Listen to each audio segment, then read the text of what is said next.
And the first thing I want to do is thank you guys for coming. I hope this is educational and informative and fun. And again, I stress interactivity. Please feel free to jump in here and speak out, disagree, add. All of you guys have a collective knowledge that is much greater than myself. So again, thank you. And I will get going here. So who are the presenters? So, well, I'm one of them. Most of you guys know who I am. If not, you can read, but I've been doing entrepreneurial things for 30 some years, all right? And just to sort of lead you to what brought me to this point and why am I qualified to talk about anything here.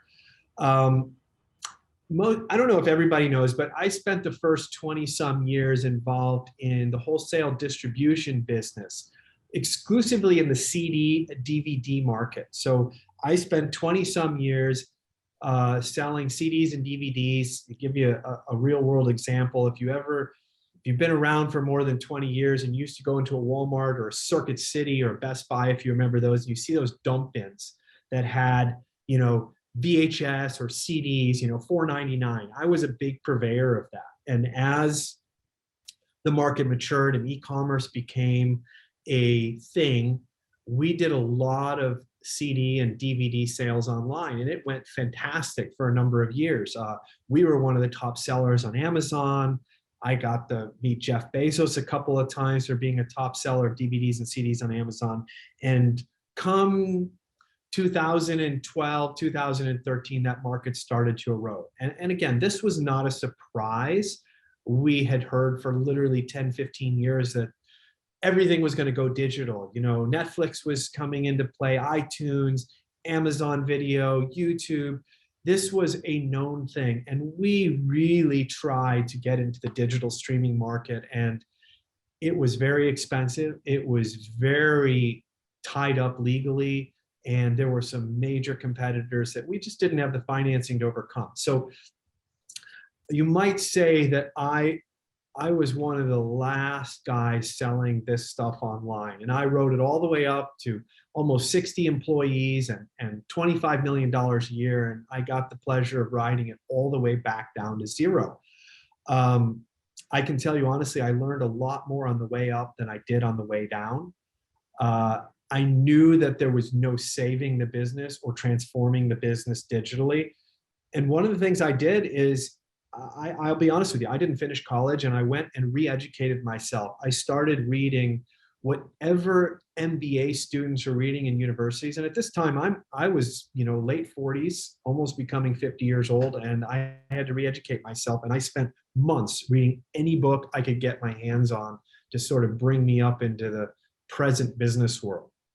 And that arrived me at this position today, which is another story, but that's my qualifications. And then we have Mr. Jim Rosenthal here, who's been very accommodating to share his expertise on what we're going to be discussing here, more so at the later end of this. But Jim, go ahead and introduce yourself and tell us about yourself. So I've been in the business approaching 35 years, although I've been around it my whole life. I'm, as my business partner likes to call us, we're printing brats, right? We were born into the business. And of course, when I was in college, I swore I'd never go into the printing business. And here I am 35 years later in a circuitous route. It was not entering into a family business, but I ended up here nonetheless.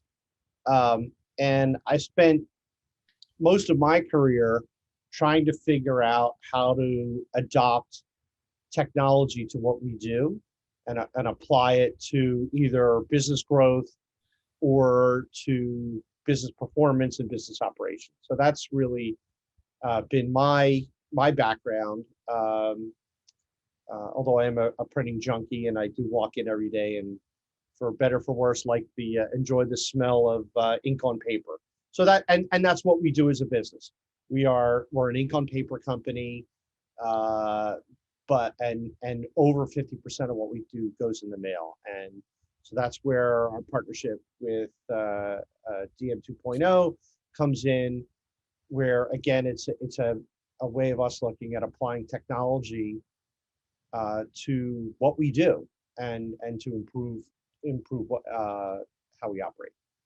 And to Jim's credit, Jim is a partner or reseller of ours, and he's very technically savvy. And I appreciate people that will challenge us and cause us to go the extra mile. And Jim's done that on several occasions. So I am not one that shies away from challenges that cause me to improve. And Jim, thank you for that, and respect and kudos for that.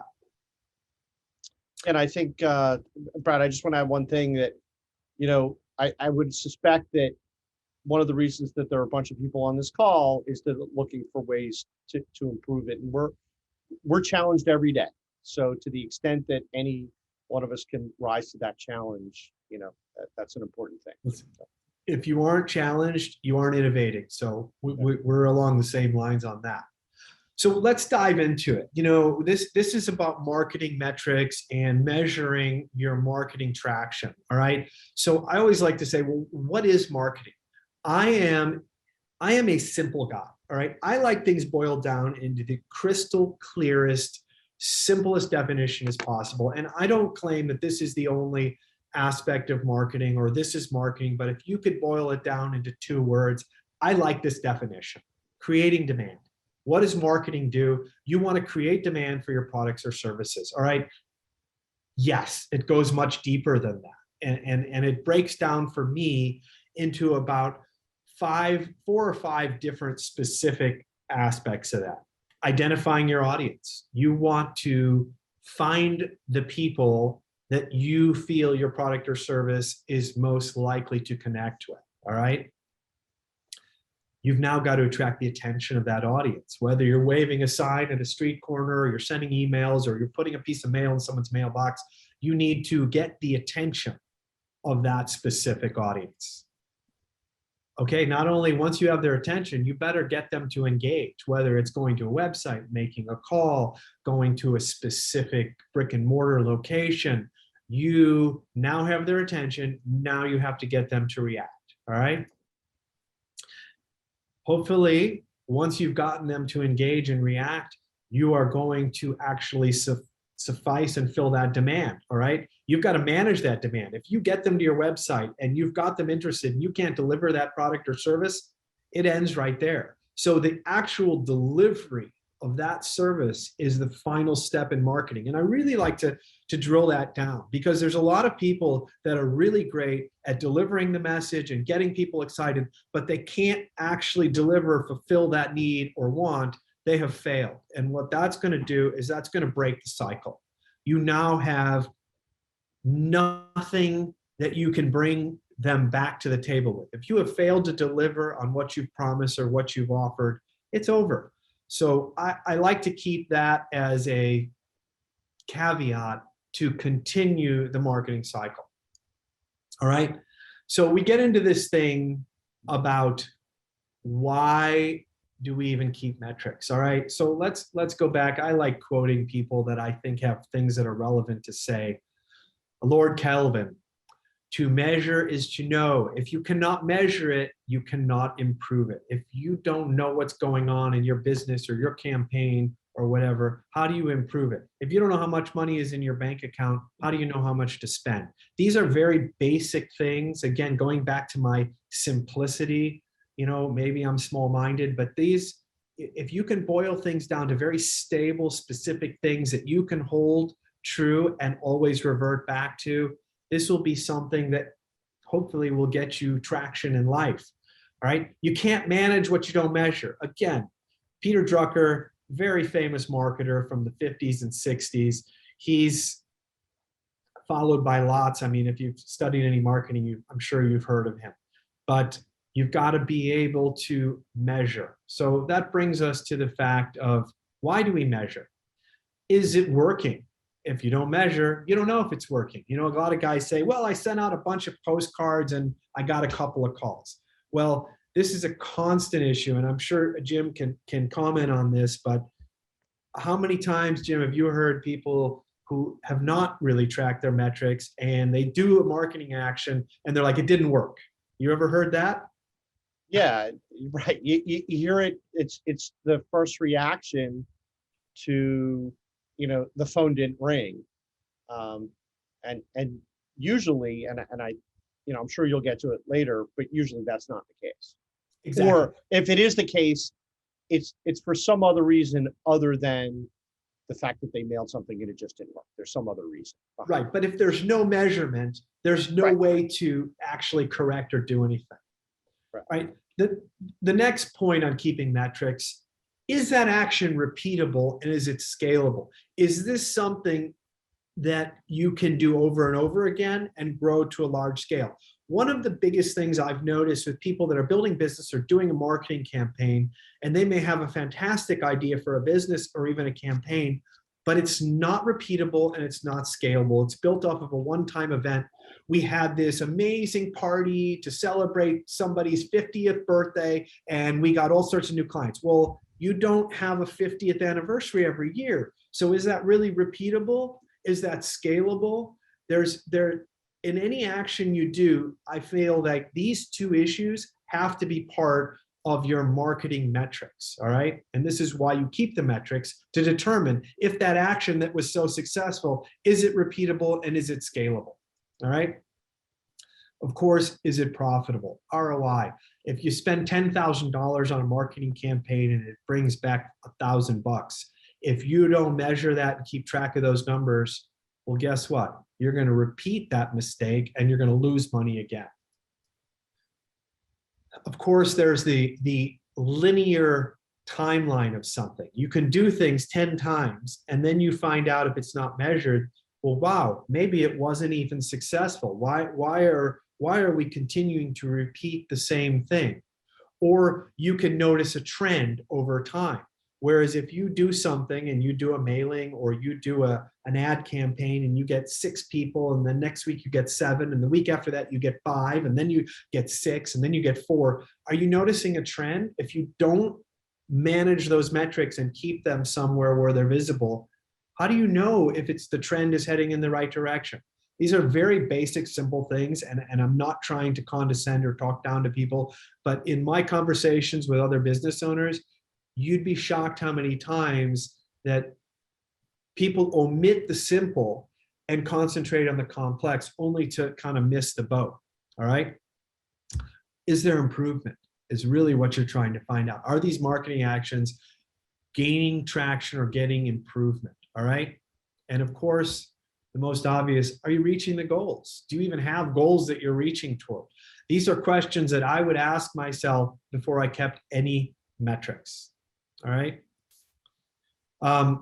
So these are the 5 high-level metrics. And again, I don't want to, we could spend hours on each of these, and I'm going to kind of go into them in a bit of a rapid fire because we're going to bring them up again in a few minutes. All right. And here's what they are. All right. This is one that everybody should be keeping track of. And you'd be surprised how many people don't use this. Very simple, cost per lead. When you outlay a bunch of marketing money and you get so many leads over a period, are you keeping track of that? All right, next one, cost per customer acquisition. So, well, you've spent all this money on various campaign activities, whether it's mail or it's social or it's digital or TV or events. Well, how many customers did you actually get for that money outlay? These are key metrics, and I'll explain why in a second. Lifetime customer value. All right, this completes the triad of the most important marketing metrics of any business. Lifetime customer value is what is the value in terms of revenue that customer has brought the business over the lifetime of that customer doing business with you. So if you have a customer, say for 3 years, and you have another customer for 1 year and another customer you've had for 10 years, and together they've brought you $1 million and you average it out, you can assign a dollar value to the average lifetime customer value, all right? That customer represents a quantifiable, trackable figure. And I'll explain the longer view of why that's important in just a second. This one, return on ad spend, I think we've all heard it. Anyone involved in marketing, I've even placed a little asterisk on it because sometimes people would debate me if that is really belongs in this top 5 high-level metrics. Okay, you spend $10,000 on ads and it brought in 50,000 in revenue. It's an important metric. It should be tracked by every business. It's going to tell you where you're going. Are you making traction? And number 5, and this may not be applicable to every business. For example, if you're a restaurant or a retail shop, it's called churn or re-sign or customer retention. Depending on the type of business you're in, you may have a different name for it. But as we move to a more of a, and I'm going to use some buzzwords here in the business world that, again, may not apply to every business, like annual recurring revenue. All right. This is a big one that is providing some of these astronomical business valuations that people are getting with the sale of their business, or even the PE ratios of businesses on the stock market. Churn means how many of your customers are you keeping year after year? If you are selling a customer and you're spending a lot of money to acquire that lead, acquire that customer, and service that customer, and they bring you a decent amount of revenue and they leave the next year and you've got to start that process over again with another customer, that's an expensive lesson. Imagine every customer that you closed, you kept forever, all right? The value of that customer and likely that business is so much more than customers you have to re-get or find new ones all the time, all right? Customers that have a very low churn or a very high customer retention rate are valuable businesses, which honestly create generational wealth for people. So what are these top metrics for? I want to go into this because they are very different than some metrics we're going to discuss in a minute. But it's very important for a business owner or anybody who's entrepreneurial to understand these metrics. They're longer term metrics. They're external metrics. They're metrics that you will use not to manage the day-to-day campaign results or the week-to-week efforts of your business, but something that's measured on a much higher level, all right? I'll tell you what these will be measured for. If it ever comes time to sell your business, or you're part of buying a business, or you're part of merging with a business, these metrics will be discussed by any investment buyer, seller, merger party.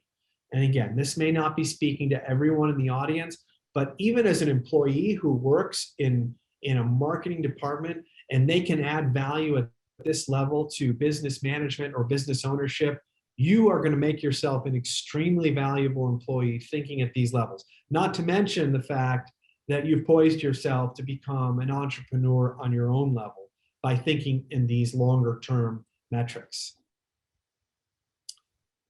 These are also strategic growth initiatives. If a company is making a long-term strategic decision and you say, listen, we're gonna just increase our social media marketing budget by 100% this year. Well, if you track these metrics, making a major strategic change, and they improve these metrics, well, you know you've made the right decision long-term, all right? Also, market traction and market share. Probably more importantly, market share. If you're growing market share, you're most likely growing all of these metrics. Or reciprocally, if you're growing these metrics, you're growing market share. So again, this is a very important metric on those larger external objects. And benchmarking. How is your business compared to your competitor? Okay, when it comes time to sell or merge or buy, how is your churn or re-sign rate compared to your competitor? What's your cost of lead compared to your competitor? What's your long-term customer value, lifetime customer value as compared to your competitor? These numbers show true value and where your business stands to another business. If your business is doing twice as much in revenue over your competitor, that's great. And that sure means a lot. But if your metrics are also better than them and you're less revenue, your trend for growth is ahead of theirs, and your business is going to be more valuable. So again, I'm looking at these on a business valuation strategic level versus a day-to-day monitoring level. So I want to make sure everybody sees the difference between these two metrics. And Jim, would you have anything to say on this from your point? Yeah, I probably have a lot to say, probably more than you all want to hear. But I think Brad brought up some really good points, and he talked about a lot of data points that you could use just to measure your business. And, it's the kind of stuff that we all ought to be looking at. What is our cost of client acquisition? What's it going to take? What works for us? But I think the connect the dots on this is going to be how you can use these concepts in your conversation with your customers. Because I think that's probably why most of you are here. I don't know, Brad, maybe you can speak to why most of the people are on the call, but these are all concepts that give you a reason to have a conversation with your customer and work with them about their business. That's a fantastic point, because if you are selling marketing and you can, this goes back to marketing and sales. In any marketing effort, your job is to help add value or improve value for your client. So this type of information, whether it's educational or strategic, called almost consulting, you're adding value for your client if you can impart them information that will help them grow their business. All right. So to keep things moving along here, I want to drill down. We've taken it from the top kind of ownership strategic level. I want to drill down more into a campaign or tactical level. So strategic is up here, and you have tactical as the next round down. Call it the generals versus the middle managers who execute. All right. So what should you measure? What is really worth measuring here? Now, I read a great book by Mr. Dorr called Measure What Matters, which I would recommend to anyone here. It takes up a subject of objectives and key results, and I will not go into a dissertation on that here, only to make note if you're not familiar with that information, but I would suggest learning it. So I separate marketing metrics into two major divisions: outflow and inflow. Outflow is the things you send out: emails, digital impressions, mail pieces, posts, calls, anything that leaves you and reaches the intended target. All right. So everyone should be measuring the outflow. And the outflow can, like I said again, can take place in many different forms. There's printers on here. There's people that do email marketing, social marketing. A social marketing manager would measure outflow in posts that they've created, words of content they've placed. All right. As a result of the outflow, you hopefully have inflows. All right. These are site visits. And again, these site visits can be broken down by search visits, organic visits, paid visits. So that now we're on the inflow side. All right. Engagements. Okay. Engagements are more than just a reach back, but it's an actual interaction. These will be people who follow you, people who comment, people who click things, fill out forms, call phone numbers, respond to emails.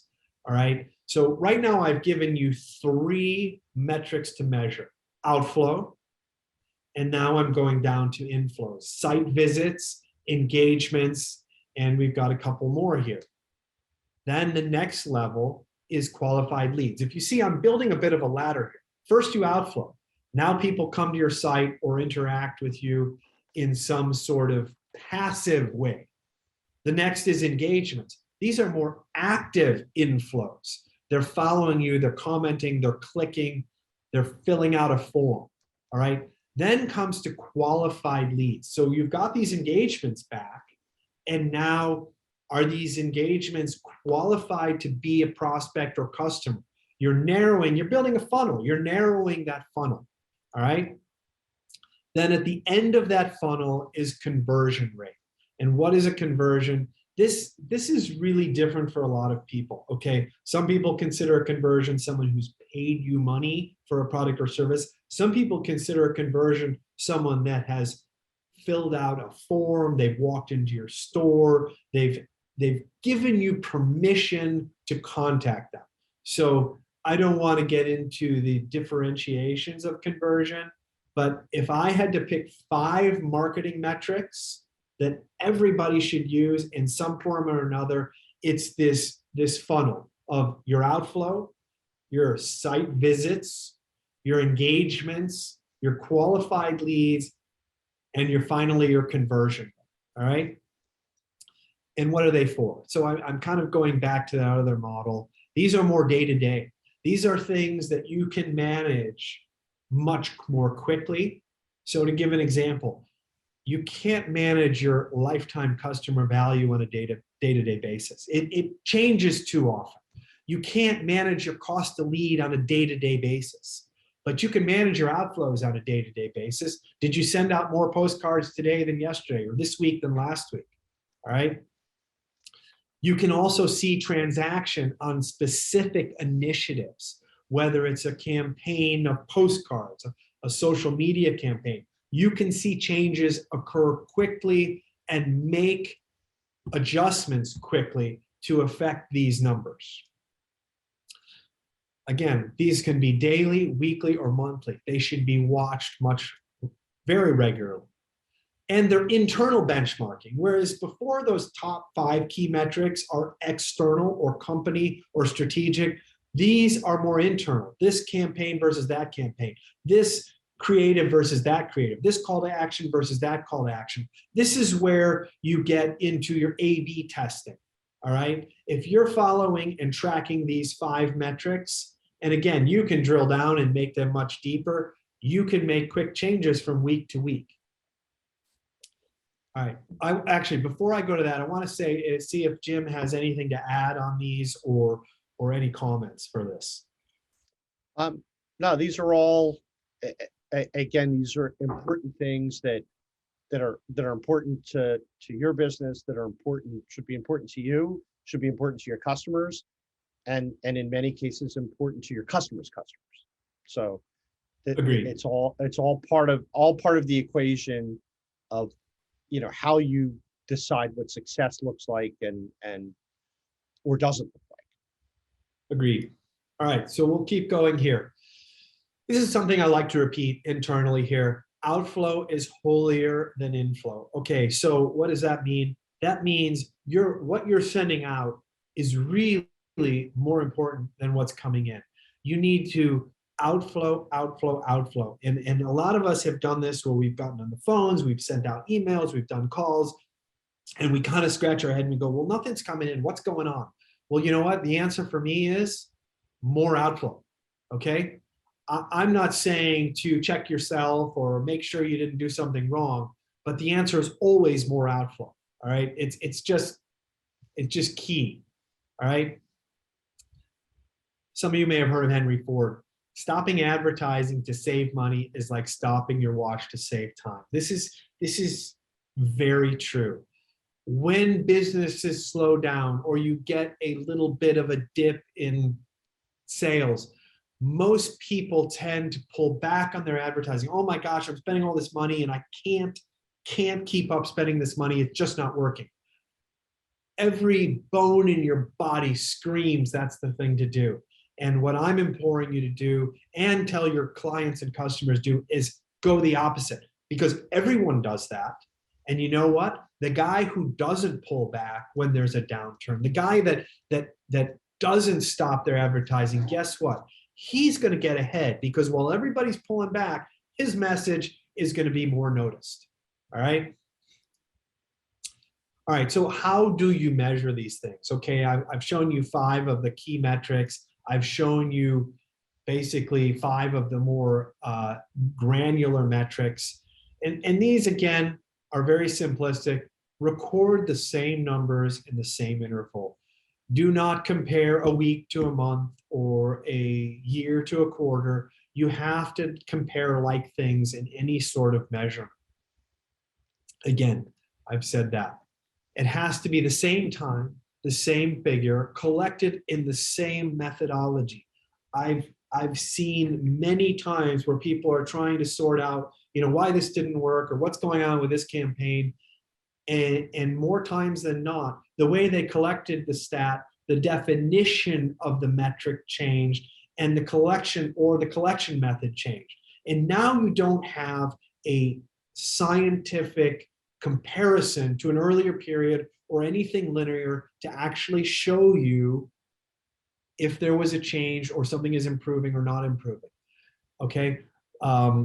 In my own company, we've had debates on the definition of a lead. What's a lead? Well, we collect a lead a certain way for 1 year, and then we change the way we collect it or define it the next year. Well, that stat and that metric is now meaningless. So even if that metric may have not been perfect, you're better off keeping the methodology and the collection method the same than changing it midstream, or you've now ruined your measuring metric. Make it visual.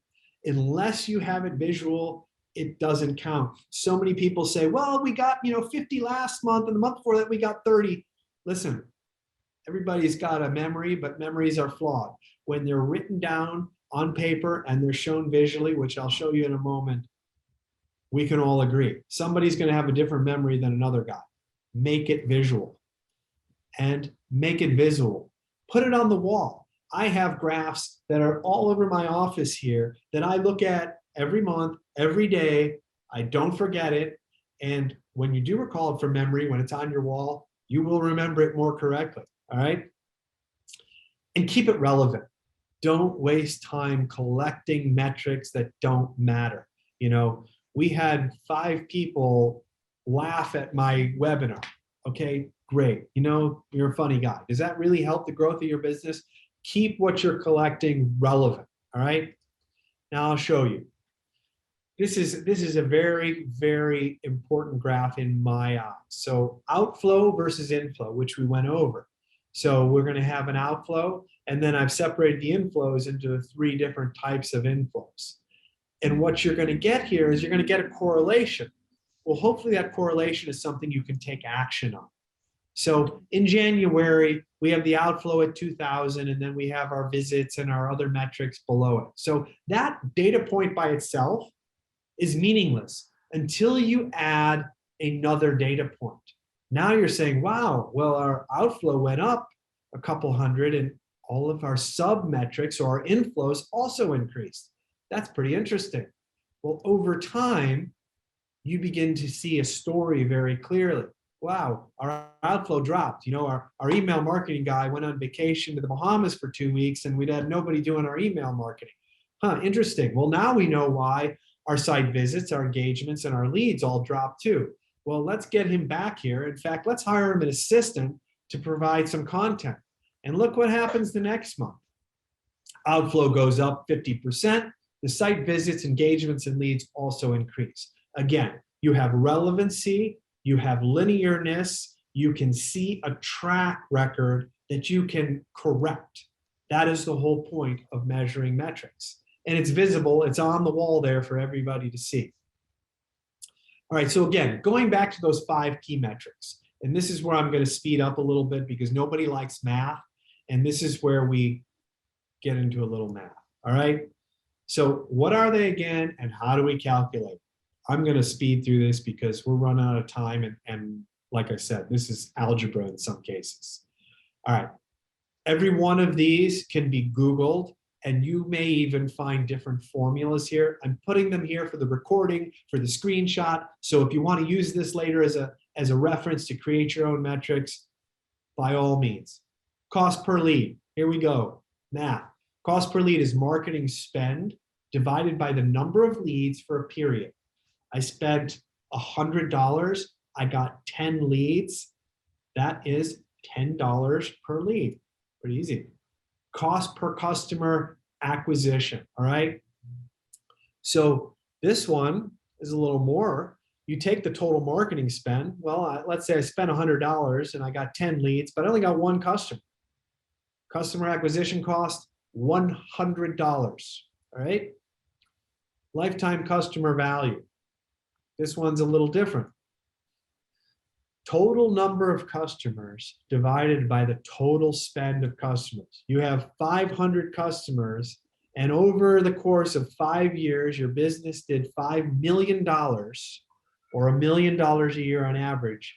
Well, you know that every customer is worth, and I'm doing this in my head, I don't know, about $50,000, 500,000, whatever, or $100,000. So you take the total number of customers by your total spend for the length of the business. Now, these are customers, whether they're buying from you or not. A guy comes and buys one thing for $1 one time. He's in that averaging just as much as the guy that's bought from you 500 times and spent $1 million. So it's a big averaging thing. Return on ad spend. This, I think most people know how to track. And I already mentioned that sometimes people don't consider this a major metric, so I'm open for debate here.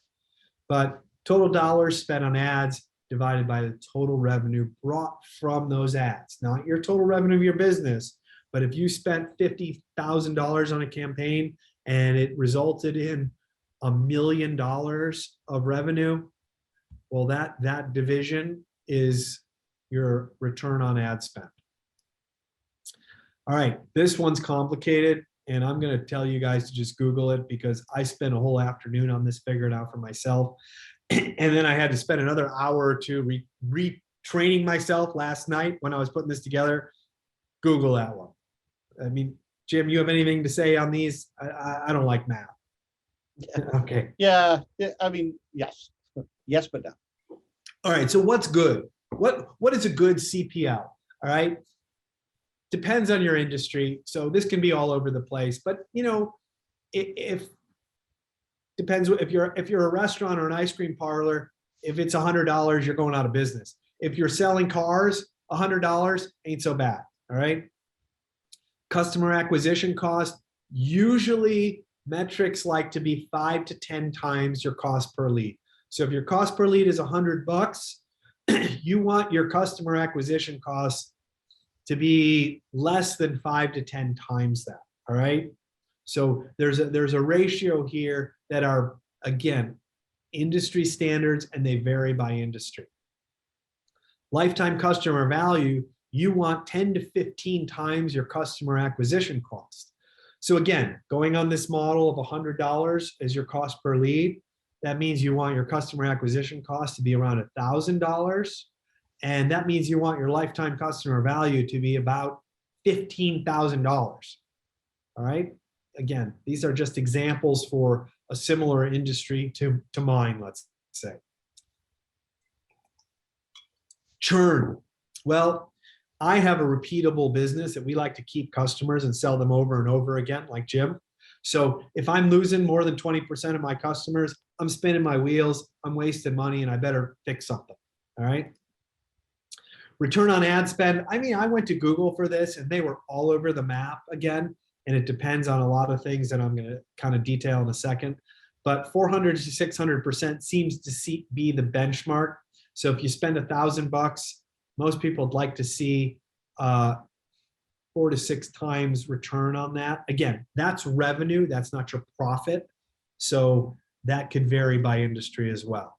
As I said, a lot of this depends on your margin, your cost of goods, your cost of delivery. You got warehouses and infrastructure and expensive people. It's going to change. Also, big differences between a restaurant selling a $25 meal and a luxury car dealership selling cars at $100K a pop. You know, B2B versus B2C is a different metric. And you've got online businesses versus brick and mortar have completely different metrics here. All right. So wait, Jim, did you have any input on this? I mean, you deal with a wider range of businesses than I do. And yeah. No, I mean, like, again, as you said, I think these numbers are all over the place. They can depend on the application. Good. All right. All right. So what about direct mail and Jim? Well, how do we aid to help you do this? All right. So we have a marketing software automation platform that provides 12 metrics that show every aspect of a digital and print campaign combined. All right. Our product or services usually lifts direct mail results by 23 to 46% because we add additional marketing avenues to it. We update in real time on a white label dashboard so that it shows you the results of these campaigns and these metrics, some of the metrics we've been talking about. This is an example of what a client sees on their campaign. And I'm going to go through this pretty quickly because I'm going to show you a live one in a second here. Somebody who resells on our platform, they can manage and launch multiple campaigns from a single administrative dashboard, which looks something like this, where you can manage dozens of campaigns for dozens of different clients. And we can also show, or you can show, what the person sees when they go and see their campaign. So if somebody may not have a very, they may not use all 12 metrics, so you can choose which metrics to show. So I'm going to very quickly show you what that looks like in real time here. All right, so hopefully, Jim, you can confirm if you can now see my screen. Yep. So this is an example of what a client would see when they do a direct mail omni-channel marketing campaign. So, and I'm going to go very quickly through this. You see the total number of pieces that were mailed. You see when the mail went out and how many times they mailed. You see the piece mailed here. And then we show what we call our top level KPIs. How many total ads displayed? How many engagements? So here's your outflow. Here's one of your inflows. Actually, this is your engagement inflow. How many people that we are following who came to the site? How many leads they got as a result of the campaign? And how many people from the mailing were actually found to have been proven to go to the site. This is called attribution. So these are the top level. And then below that, as I said, this campaign has 12 different metrics. And what we show is mail tracking, social media, informed delivery from the post office. If you don't have informed delivery from the post office, it's free. It's the greatest thing to see what's in your mailbox hours before it shows up. How many people called? I don't know, I have a 0 there, but no big deal. How many people have been targeted on social media? We do geo-targeting on Google campaigns. We do social media geo-targeting, discovery ads, which is a Google product where you get ads on YouTube and Gmail, and they specifically target on those areas. And then this is, and your YouTube ads, and of course your leads.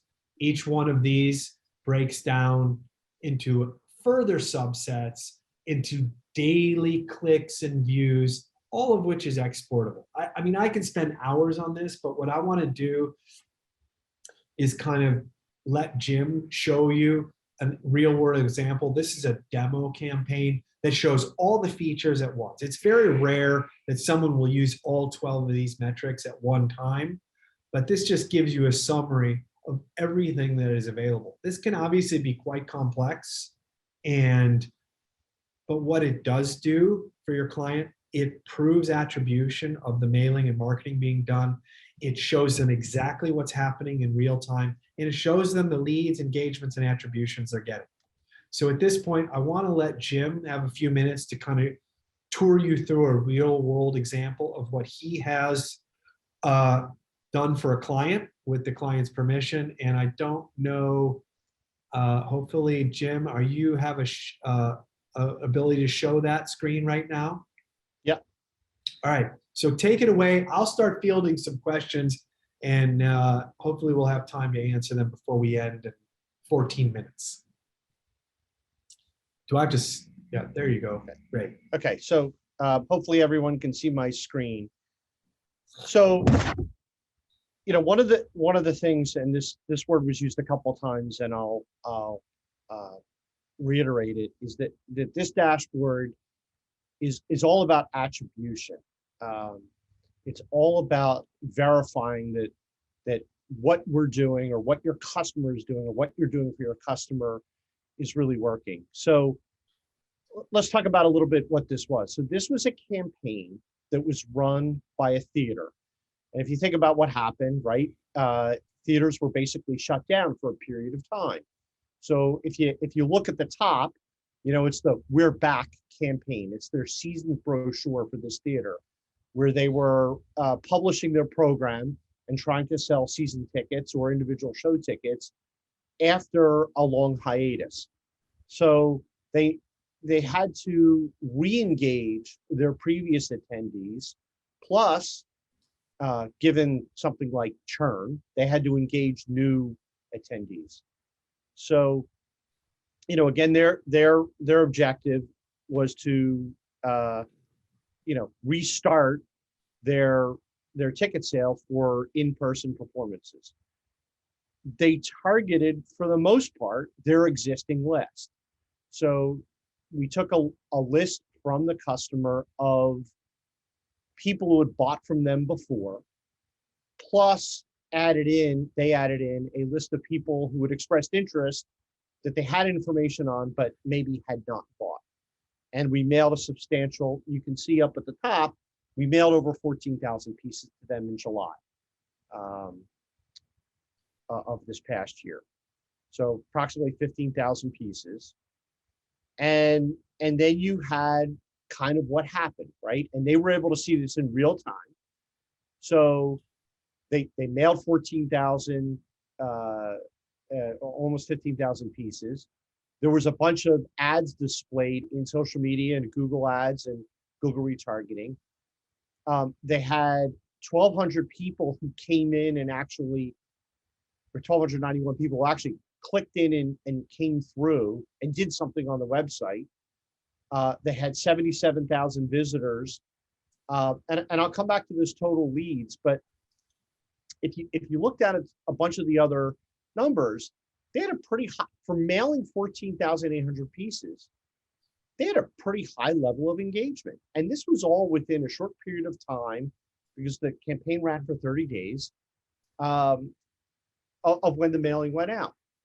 A little thing that, again, you're relying on the post office to do a little bit of their job, was they were able to see in real time when the stuff delivered. And that was important to them, because it was important for them to know when the phones would be ringing, to talk to their staff, make sure they had people manning the phones, make sure they had their systems in order, and that they could answer questions and be online to sell tickets. But here's the key thing, is that they mailed to 14,862 people, but they got they were able to identify 4,668 addresses of people who were interested in their product. And of those, 223 were existing customers, but they had new ones.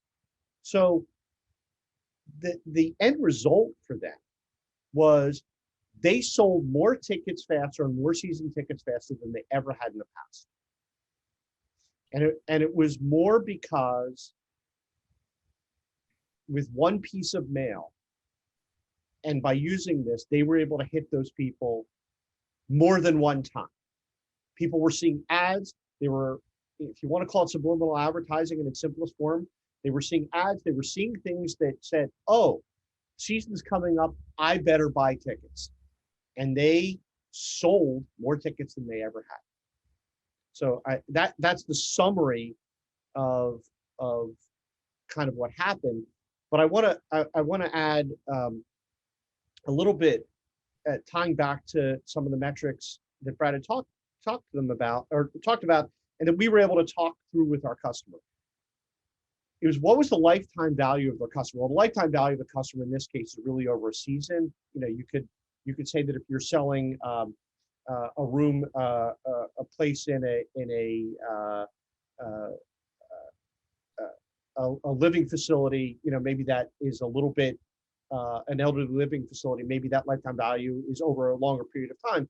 But this was, they had a short period of time to sell out the shows so that they had money to put on those shows for their season. So they knew what the lifetime value of that customer was. They needed to maximize what happened, therefore bringing down the cost of acquisition. How fast could they sell as much as they could?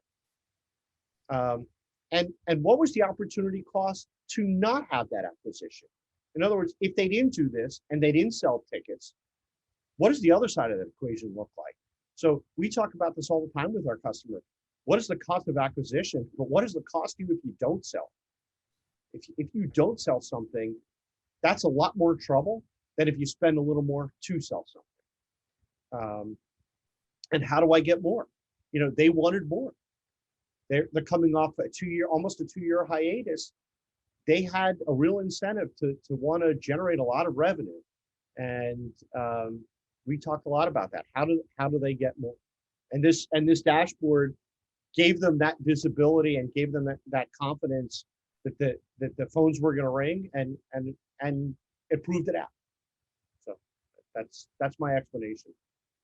Thank you, Jim. That's a great point, and one that I can't stress enough is you're providing tangible evidence of the effectiveness of a campaign real time, and that's really the key thing here. But I want to move on to questions. We've got a bunch of questions here. I don't know that we have a lot of time to answer them. So first I want to make a point is Phil made a point that they changed the definition. Phil Corbett here said they changed the definition of leads several times at IBM, and it became a disaster tracking, which is one of the points I said about relevancy and methodology, maintaining that when you're collecting a marketing metric. You want me to Raymond Pritchard is asking you, Jim, if you would be willing to share that theater client as a case study. I'm gonna just take this screen back and show so that people can contact us and you. So I hope you don't mind me sharing your email, do you? No, not at all. I'll ask their permission. Great. All right. I'm going to go to the questions page. You have my email and Jim's email if you have questions. So I'm going to move on to the first one. Karen McKenna asks, why would the visitors be a different number than you follow? Okay, that's a good question, and I'll tell you there could be several differentiators there. One, the followers are retargeting from visitors to the website. So again, that number is not exact. It's not a analytics pixel, but a ad tracking pixel. So I hope that gives you some information that I don't want to take a ton of time going into all the potential differences there. I'll move on to the next question. Michael Ban asks, specifically, what kind of ad displays are you sending? Where are they going to? Mobile, home, IP address, etc. The display ads are, in most cases, on the Google Display Network and or the Facebook ad network. So those ads will show up mobile. They will show up on desktop, wherever that person is. So that's a quick answer to that. I'm trying to see. Lindell asks, did your client purchase, and this is for you, Jim, did your client purchase the lead matches or any of the leads? And if so, what did they do with those? Yeah, so, I have to look. I think in this case they did, and we did a subsequent mailing. I can tell you that we run multiple campaigns where they have purchased the leads and run multiple, secondary mailings to drive more. I'd have to look. I think they did actually. I have to pull it up again. Let me see. All right. Fair enough. I mean, yes, they did. Yes, the answer is yes, they did. So Excellent, yeah, excellent. yeah. So again, and just to clarify what these leads are, we have an analytics pixel that does actually take between address, cookies, and other hash data, mobile IDs.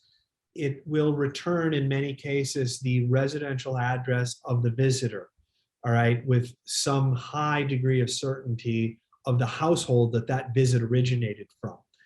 Then the beauty in that is you can now follow up with additional mailings that are targeted to the pages that that visitor spent time on.